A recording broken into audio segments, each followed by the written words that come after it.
Hey guys! Yes, I'm in my car, but I'm not driving. I pulled over to get an iced coffee.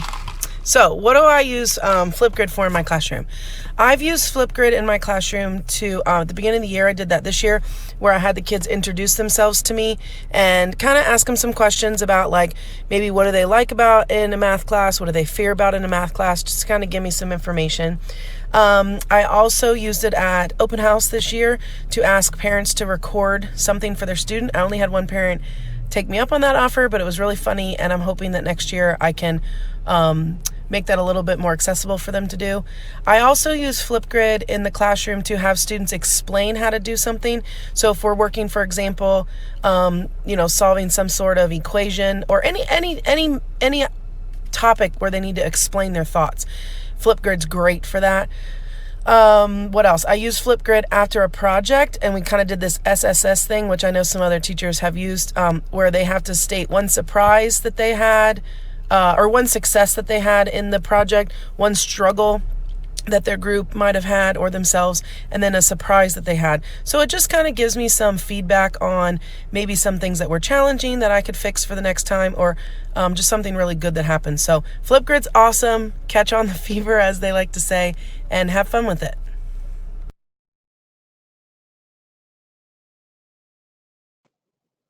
So I have a couple different ways I use Flipgrid in the classroom. One way that's helpful is if I want students to do a mini presentation in some way, and either I want it to be quicker in terms of transition times, or I have students that are maybe nervous about presenting in front of the class. Excuse me, I'll have them work in a group and film a skit, a presentation, kind of going over whatever material, and then we'll just churn through the videos really quickly on Flipgrid, and that saves me time on transitioning from going from one group to the next. And then it also, kids that are nervous about being in front of peers, they don't feel as nervous.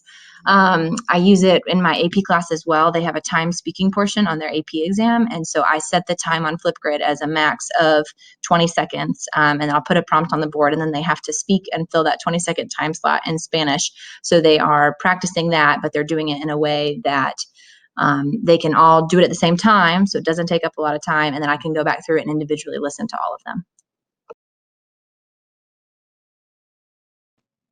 So I've used Flipgrid a couple of different ways in my classroom. My favorite way this year has been to use it as a ticket out the door, where kids will reflect on what we've just done in class by describing. Usually I'm teaching some sort of process, so they explain the process in their own words.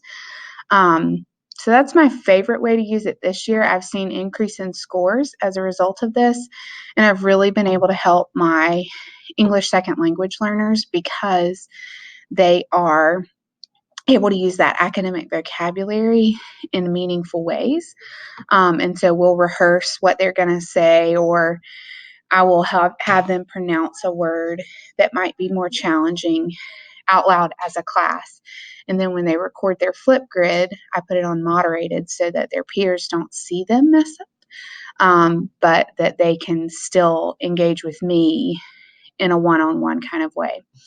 The other way I've used it is to have them present their project before they stand up and present to the class, so that I can see and kind of tweak and say, okay, maybe you want to do this differently next time, and give them feedback so that their presentation, which is their final thing, is not the first time I've seen it. So it really helps. I love Flipgrid.